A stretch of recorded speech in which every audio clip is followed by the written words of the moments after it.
The official histories, the ones carved into memory crystals and broadcast across the pacified galactic networks, will tell you the Great War began with the Battle of the Sol Gate. They're wrong. It really began with a joke. A human joke. For centuries we'd called them emotional, unpredictable, primitive. So when their ambassador delivered one last childish insult and walked out of the Galactic Council for good, we laughed. It was a mistake that would cost us 1,000 worlds and 1,000,000 ships. A mistake that would bring the Vexillar ascendancy, my ascendancy, to its knees. I should know. I was there. I commanded the Third Grand Armada, I heard the joke, and I laughed the loudest. It's a mistake I've had a lifetime to regret. To really understand how badly we miscalculated, you have to picture the Galactic Council chamber on Axis Prime. It was never a place of equals.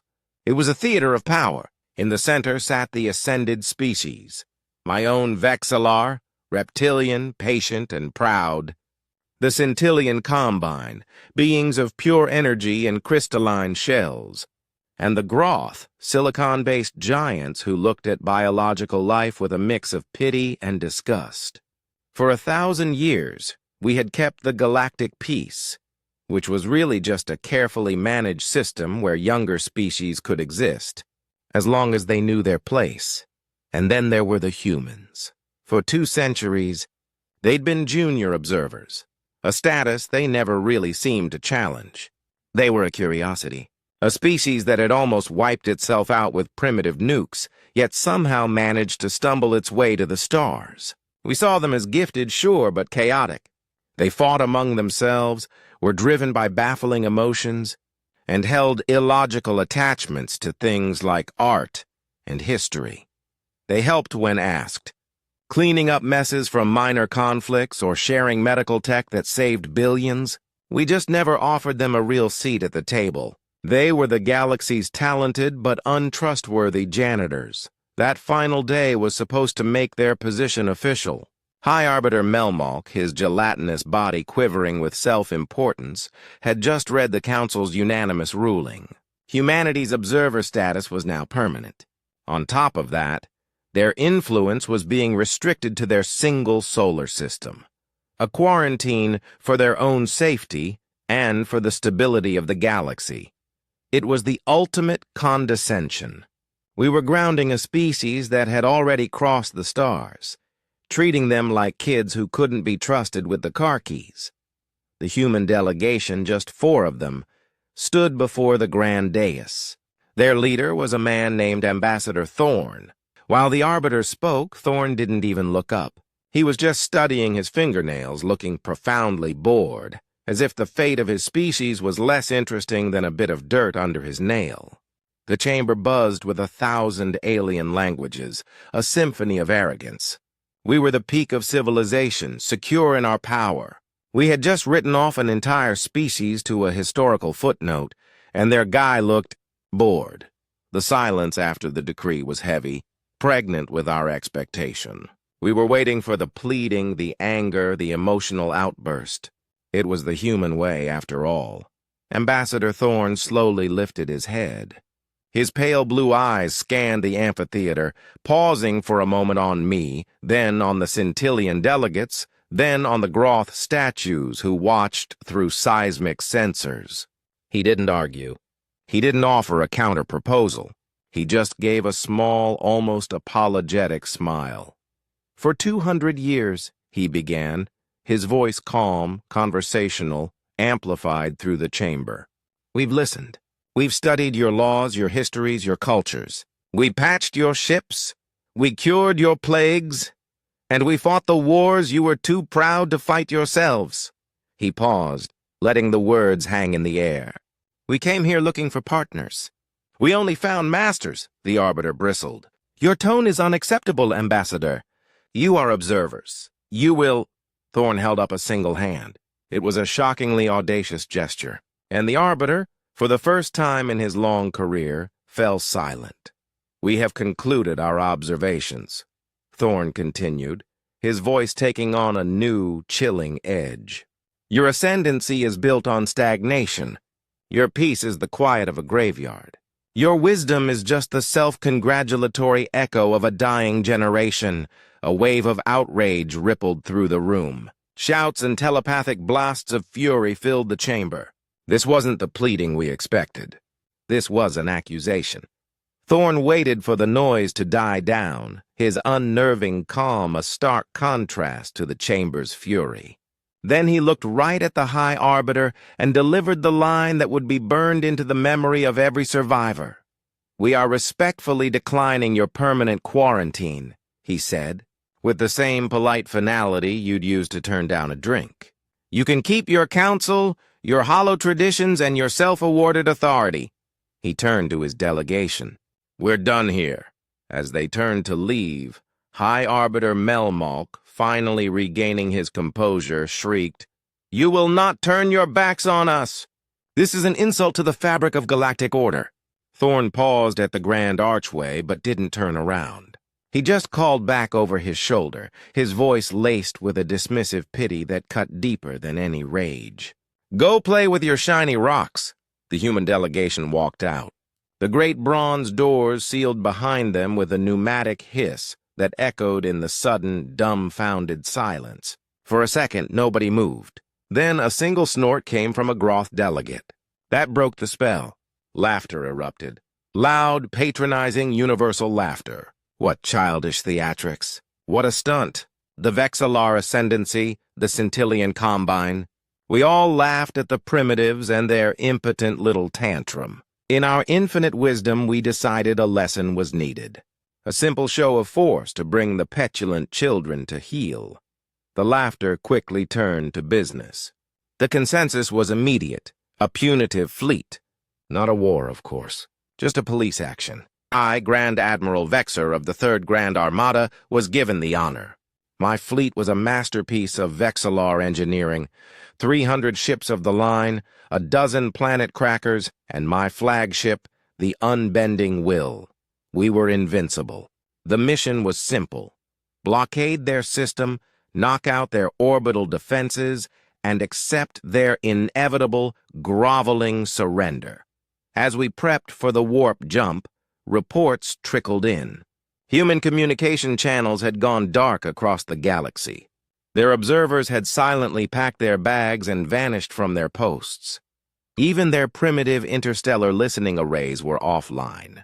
We took it as a species-wide sulk, a cowardly retreat into silence.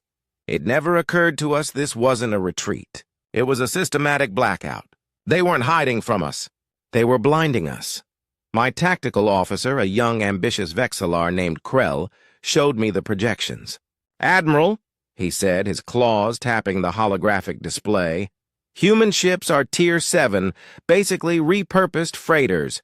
Our sims show us disabling their whole fleet in under 17 minutes.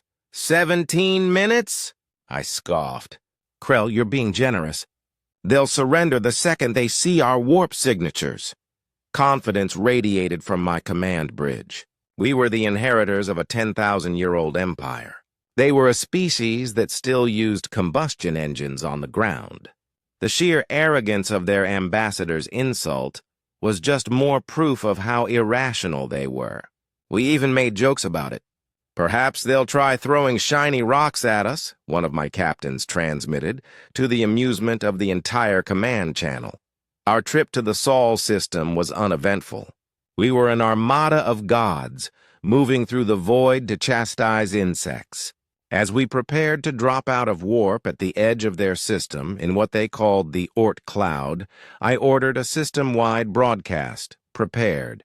I had even written a speech myself, a magnanimous offer of forgiveness for their total surrender. I would be firm but merciful, a true Vexillar. The countdown to real space began.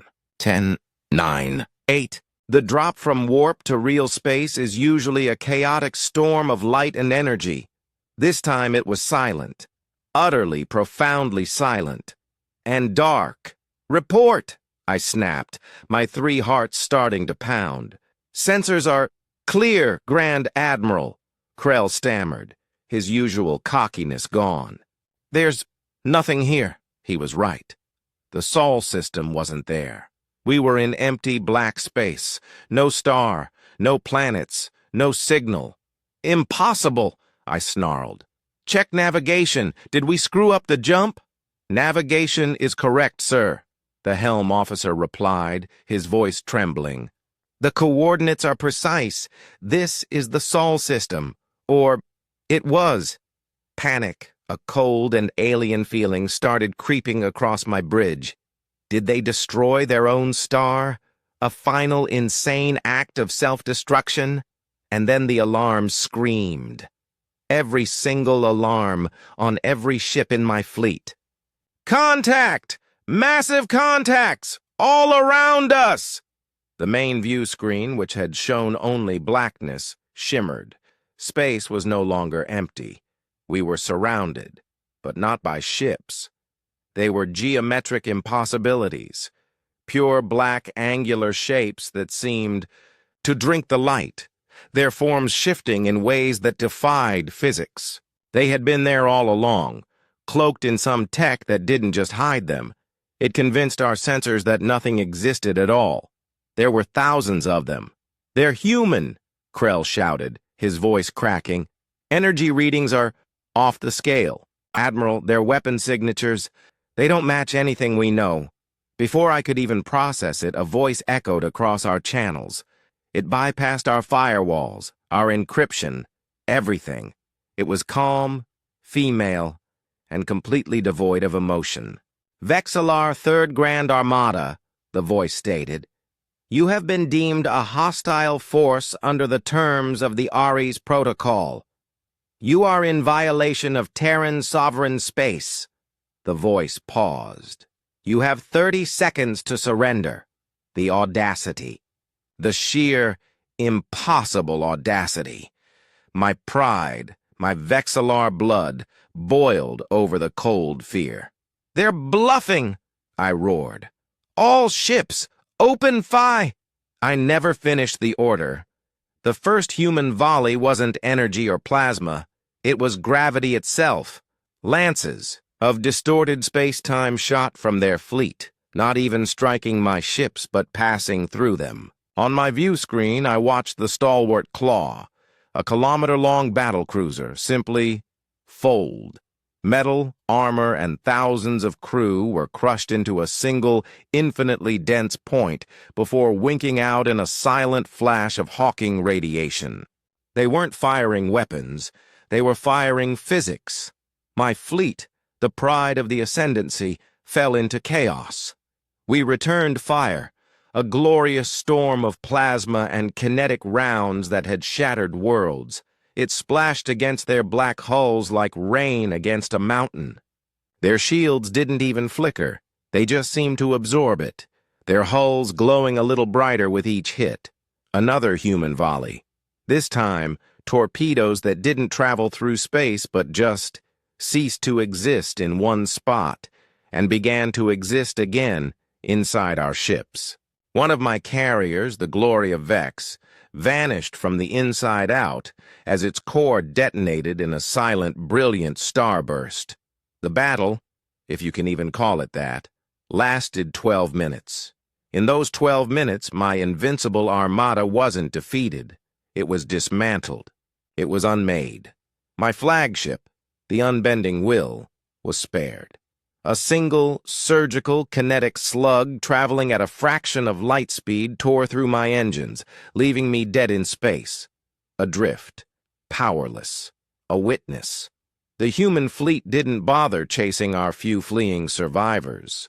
They just held their position, their silent black shapes forming a new constellation in a sky that suddenly held the Sol Star again. They had hidden their entire system, waited for us, and then executed us. The female voice returned, this time broadcasting on all galactic networks. For 2 centuries, we observed. Today, the observation is over. The Galactic Council's authority is no longer recognized in this quadrant. This was your only warning. It was then that I finally understood. The centuries of being underestimated weren't a source of shame for them. It was a strategy. Our mockery was their shield. Our arrogance was their greatest weapon. They weren't waiting for an invitation to the table. They were building a new one, in secret. Ambassador Thorne's insult wasn't a childish outburst. It was a signal. It was the clock striking midnight.